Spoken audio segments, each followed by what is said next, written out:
केलास? कृष्णाने आपल्या मस्तकावर आपल्या किरीटी मोरपीस म्हणजे मयूरपंख धारण केलाय. ते का, कशासाठी आणि कुणाचं महत्व वाढण्यासाठी? याला कारण आहे. तुझ्या प्रश्नाचं उत्तर देतोय.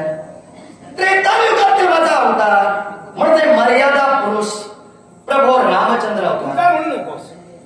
त्रेतायुगातील अवतार राम हा तुझा म्हणू नको. मग नारायणाचा अवतार. सत्य हा सत्याकडेच बोट दाखवणार. नारायणाचा अवतार बोट तुझं दादा बरोबर घेतली. आता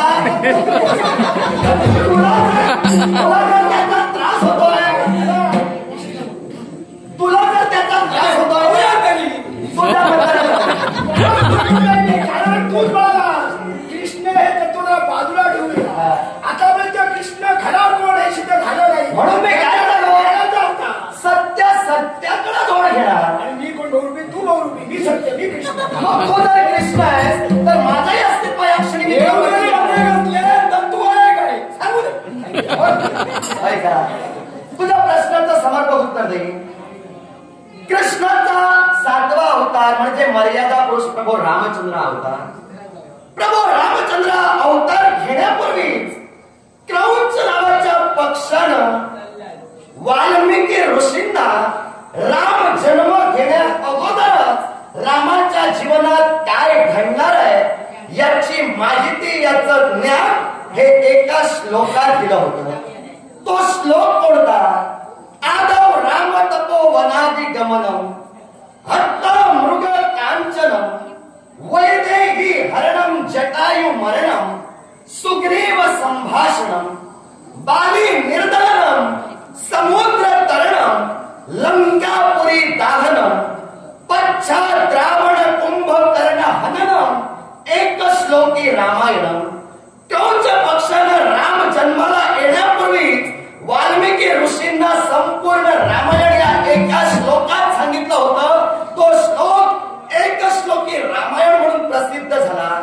अर्थात क्रौंच पक्षाचे शब्द सत्य ठरले. राम ज्यावेळी जन्माला आला त्यावेळी मर्यादा अनमर्यादेला अनुसरून मानवतेची मर्यादा मानवतेला पटवून द्यावी या उद्देशानं मातृ इच्छा आणि पितृवचनासाठी 14 वर्षाच्या वनवासाला निघून गेला. राम एकटाच नव्हे तर त्याची प्रिय भार्या जानकी आणि त्याचा प्रिय भ्राता सौमित्र या तिघांनी वनवासासाठी जाण्यास प्रारंभ केला. पण वनवासात असताना रामाची भार्या म्हणजे सीता, जानकी जी वैदेही म्हणून या विश्वात ओळखली गेली, त्या जानकीला वनवासात तहान लागली. तहान लागली असताना चौबाजूनं सौमित्राने आणि राघवानं पाण्याचा शोध घेतला. पण त्या वनात जलाशय कुठे हे दोघांनाही समजलं नाही. त्यावेळी एक मयूर पक्षी तिथं नृत्य करत आला. त्यानं ते रामस्वरूप ओळखलं आणि राघवाच्या चरणाशी तो लीन झाला. अर्थात त्या मयूर पक्षानं त्या राघवाला शब्द दिला, तुमच्या तृषेचं परिमार्जन हा मयूर पक्षी करेल. त्या मयूर पक्षानं त्यावेळी काय केलं, ज्यावेळी एखादा मोर आपल्या स्वइच्छेनं आपल्या पिसाऱ्यातील पंख म्हणजे मोरपीस स्वतः त्यागतो त्यावेळी तो मृत्युमुखी पडतो. पण ज्यावेळी आपला पिसारा फुलून वसंत ऋतूच्या वेळी तो नृत्य करतो त्यावेळी त्याची मोरपिस गळून पडतात, त्यावेळी त्याचा मृत्यू येत नाही. हे विधीचं विधान आहे. आणि म्हणूनच राघवाला जलाशय कुठे दाखवण्यासाठी त्या मयूर पक्षानं मार्गात आपल्या इच्छेनं एक मोरपीस टाकलं. अर्थात स्वइच्छेनं मोरपीस टाकत तो जलाशयापर्यंत पोचता झाला. त्या मोरपिसाच्या अनुरोधानं त्या मार्गानं जानकी, सौमित्र आणि राम ते घरी जलाशयापर्यंत पोचले. पण जलाशयात पोचता क्षणी तो मयूर पक्षी आपल्या इच्छेनं त्याला मोरपीस टाकल्या त्यानं मृत झाला. राघवानी आणि जानकीनं प्राणी प्राशन केलं आणि तृप्त झाले. पण त्यावेळी त्या मयूर पक्षाला महत्व ठेवलं गेलं. मयूर पक्षाच्या मुखातून निघणारे शब्द माझा देह सत्कार्यासाठी खऱ्या अर्थानं घरातही पडला. मोने राघवा, चंद्र सूर्य असेपर्यंत माझं नाव या विश्वात अमर राहिलं पाहिजे.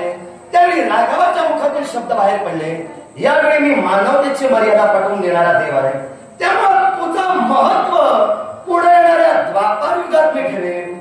जो त्याग या राघवासाठी तू केलास, तुझ्या इच्छेनं एक मोरपीस तो जलाशयाच्या मार्गात टाकलंस तीच मोरपीस मी स्वतः कृष्ण या अवतारात माझ्या किरीटी धारण करेन. म्हणून माझ्या किरीटी मोरपीस आहे. मी लावतो म्हणून आता तू लावलायस तर भाग वेगळा. बरीच माहिती लागली, बरीच माहिती माझ्या बाबतीत यावेळी तो एकत्रित. हे तुझ्या बाबतीत म्हणू नकोस. मला तू काय म्हणून मोकळा झालास? कृष्ण कोण तो ठरायचा आहे. त्यामुळे कृष्णाची म्हण तुझी म्हणू नको. तू म्हणालास की तूही लावून फिरतोयस म्हणून